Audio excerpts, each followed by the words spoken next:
student funding formula in Delaware.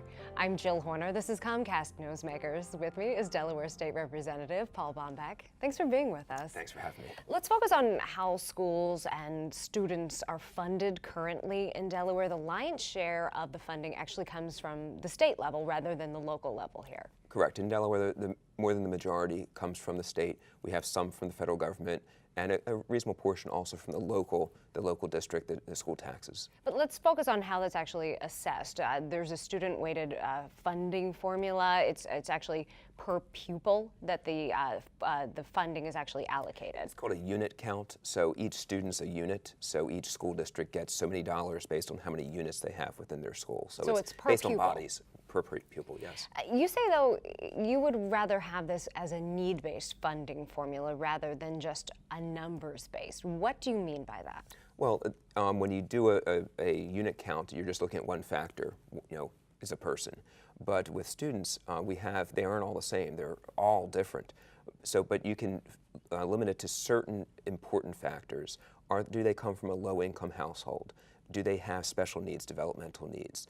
Are they English language learners? These are three factors in particular that require additional resources at the school in order to help that student to succeed. So we've got schools that have a greater proportion of students with greater needs, but our current unit count formula does not give them the resources they need to be successful. And at this point, are these schools and these students not given additional financial resources? There are some programs, Title I from the federal government, that does help on some low income, but the system is it's not effective enough. We have inner city schools in Wilmington that have higher low-income needs populations, but they still don't get as many dollars per pupil as we do in some of the suburban districts. And it's one of the things where the system just permits that. It's very complicated as far as how that happens, but I think what we need is a system where that can't be permitted to happen. So when we talk about a funding formula that is more needs-based rather than a straight per-pupil funding model, how do you then measure these students' needs? You talked about some examples, socioeconomic factors, for example, but how then do you create a formula, create a model that is more needs-based? Well, we actually already collect the data. The U.S. Department of Education, State Department of Education, we're data hungry. So we have all the data, we just don't use it in this manner to say, okay, this one school building, how many students does it have? How many of those are low income? How many of those are English language learners?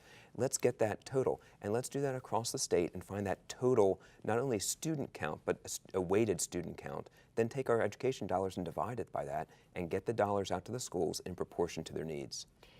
At this point, though, is there a movement? Is there a momentum? Are you working on legislation, for example, that would change this funding formula here in Delaware? Right now I'm in the conversation stage, and I'm identifying the stakeholders who might have the greatest initial resistance. I'm sitting down with them first, and then I'll work with those who I already know are aligned with this approach, which is used in many other states. So I'm right now in the conversation stage. I'm working with the State Department of Education, working with the teachers union, and working with others to find out what do we need to do to advance this, because this will advance our state. In just a few seconds left, though, is this a concern that this could negatively impact a more affluent district, for example, by taking funding away from them? That is absolutely possible. If you have an affluent district, I will say a suburban district, that has a student body that does not have any greater than average needs. These are kids who come to kindergarten who already know their alphabet and knows their numbers. They don't need as many paraprofessionals in the classrooms to help as perhaps an inner city school does. All right, thanks so much for being with us. Come back, give us an update. I will. Thank you. We've been talking with Delaware State Representative Paul Bomback. I'm Jill Horner.